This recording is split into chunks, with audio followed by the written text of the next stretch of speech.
آپ نوٹ کیجئے، number 1 ethnic cleansing of Palestinians in Israel. Number 2 demolition of the Aska box and the Qubbat al-Sakhra. Number 3 امریکہ کو ultimatum, تم اب اپنے ٹانگ درمیان میں مت اڑاؤ، اور اس کے لیے دھمکی، اگر تم نے ہمارے معاملے میں رکاوٹ ڈالی تمہاری اینٹ سے اینٹ بجا دیں گے. نیتن یاہو نے یہ کہا تھا میں واشنگٹن میں آگ لگا دوں گا. یہ انہوں نے امریکہ میں عظیم ترین دہشت گردی کر کے امریکہ کی ایڈمنسٹریشن کو، انتظامیہ کو یہ دھمکی دے دی ہے کہ باز آ جاؤ. چنانچہ میں یہ بات کہہ کے پرسوں جمعے میں اپنی مسجد سے، مسجد دارالسلام سے نکلا، شام کو، اسی شام کو میں نے ایریل شیرون کی تقریر سن لی T V per. It is not acceptable. Don't appease the Arabs at our expense. We are not going to become Czechoslovakia. We have to depend on ourselves only and rely on ourselves only. کیا مطلب ہے اس کا؟ کس کو سنا رہا ہے؟ امریکہ بہادر، ہم تمہارے محتاج نہیں ہیں، ہم تمہارے ٹکڑے اڑا دیں گے، ٹکڑے کر دیں گے تمہارے، تم بیچ میں آؤ تو صحیح. اب اور دیکھ لو ایک نشانی ہم تمہیں دکھا دیتے ہیں. مجھے 100% یقین ہے یہ پورا ہسٹوریکل پروسیس، اور جس جگہ یہ پہنچ گیا ہے، جس کریٹیکل پوائنٹ تک یہ پہنچ چکا ہے، یہ جو بھی حملہ ہوا ہے ورلڈ ٹریڈ سینٹر پر اور پینٹاگون پر، یہ اسرائیل کا کام ہے. اسرائیل سے کم تر کسی ادارے کے لیے ممکن ہی نہیں، اس لیے کہ اسرائیل کے ایجنٹ امریکہ کے پورے نظام کے اندر جو ہے گھسے ہوئے موجود ہیں، ہر جگہ موجود ہیں. جیسے سرطان کا پھوڑا ہوتا ہے پورے جسم میں وہ اپنی جڑیں جما لیتا ہے، ایسا ہے وہ. پوری ایڈمنسٹریشن، پوری اکانومی، تمام ذرائع ابلاغ، پرنٹڈ میٹر ہو یا یہ کہ الیکٹرانک میڈیا، سب ان کے قبضے میں. ڈیفنس کا سارا معاملہ ان کے قبضے میں ہے. کوئی اور طاقت یہ کر ہی نہیں سکتی. امریکہ، اس کے سیکیورٹی کے معاملات تہ در تہ، دائرہ اندر دائرہ، اس دائرے تک 100 میل تک کوئی جہاز آ جائے گا اگر کہیں جو کہ ان آئیڈینٹیفائی ہو تو یہ ہو جائے گا، کوئی اس سے آگے آگے تو یہ ہو جائے گا، اس سے آگے، اور وہ آ رہا ہے، چلا آ رہا ہے. پینٹاگون پر آ گیا ہے اور 1 گھنٹے بعد آیا ہے. پہلی سٹرائک جو ہوئی ہے ورلڈ ٹریڈ سینٹر، اس کے 1 گھنٹے کے بعد پینٹاگون پر آ گیا. پینٹاگون وہ تو یوں سمجھیے ان کی مملکت کا حساس ترین دفاع کا مرکز، اور اس کا 1/3 حصہ جلا کے راکھ کر دیا. انہوں نے یہ دھمکی دی ہے، لیکن اس سے ان کے پیش نظر مقاصد کیا تھے؟ 3. اس دہشت گردی کے 3 مقاصد. فوراً اس کا رخ موڑ دینا اسامہ اور اس کی القاعدہ کی طرف. امریکہ غصے میں لال بھبوکا ہو کر فوراً اقدام کرے،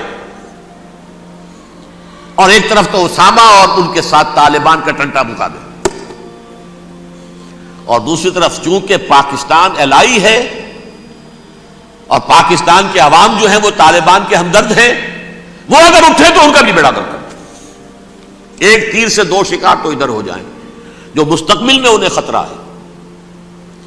1967 کی جنگ کے بعد جبکہ انہوں نے فتح کا جشن منایا تھا یہودیوں نے، تو انہوں نے پیرس میں جو ایک جشن منایا ہے، وہاں بن گوریون کی تقریر یہ تھی، ہمیں کسی عرب ملک سے کوئی خطرہ نہیں، کوئی اندیشہ نہیں، ہمیں اندیشہ اگر ہے تو صرف پاکستان سے. یہ ہے وہ بات جو میں نے کہی تھی. نکتہ کیا ہے؟ یہ سائملٹینیسلی کیوں وجود میں آئے ہیں یہ 2 ملک؟ مشیت ایس ڈی میں پاکستان کا رول یہ ہے. حدیث میں آتا ہے ما انزل اللہ من دائن الا انزل لہ دوان، اللہ نے کوئی بیماری ایسی نہیں اتاری اس کا کہ توڑ اور دوا پیدا نہ کی. اسرائیل کا توڑ پہلے پیدا کیا. جیسے بچے کی ولادت بعد میں ہوتی ہے، ماں کی چھاتیوں میں دودھ پہلے پیدا ہو جاتا ہے. یہ اللہ کی فطرت ہے، اللہ کا طریقہ ہے. خطرہ انہیں ہے تو ہم سے ہے. اگر کوئی خطر مجھ کو تو اس امت سے ہے، اس کی خاکستر میں ہے اب تک شرار آرزو. یہاں کے عوام، حکومت تو ٹھیک ہے ہماری جیب میں آ گئی، عوام کے اندر ہے، یہ بھڑک سکتی ہے چنگاری. یہی وجہ ہے بار بار ان کا کہ ہم زیادہ دباؤ نہیں ڈالنا چاہتے پاکستان پر. ہمارا بہت بڑا الہی ہے, ہم بہت پیسے بھی دے دیں گے, یہ بھی کر دیں گے, وہ بھی کر دیں گے, لیکن ہم زیادہ دباؤ نہیں ڈالنا چاہتے, ڈیسٹیبلائز نہ ہو جائے, یہاں کے عوام کہیں کھڑے نہ ہو جائیں. جہاں اس کا خطرہ ہے کہ پرویز مشرف کی حکومت ختم ہو جائے, وہاں اس کا بھی خطرہ ہے کہ پاکستان ختم ہو جائے. ڈیسٹیبلائز ہونے کا مطلب کیا ہے؟ بھارت کو واک اوور دے سکتے, جاؤ گھس جاؤ تم, پولیس ایکشن کرو, یہاں اب امن نہیں رہا ہے, ہم امن قائم کرنے آ جائیں, یا یونائٹڈ نیشنز کی فوجیں کیفور آ جائے یہاں پر امن قائم کرنے کے لیے, اور ہماری جو ایٹمی صلاحیت ہے وہ تو ویسے ہی برباد ہو جائے. ایک چیز تو ان کے پیش نظر یہ تھی, اس میں تو اللہ تعالیٰ نے کچھ تھوڑی سی عافیت پیدا کر دی ہے.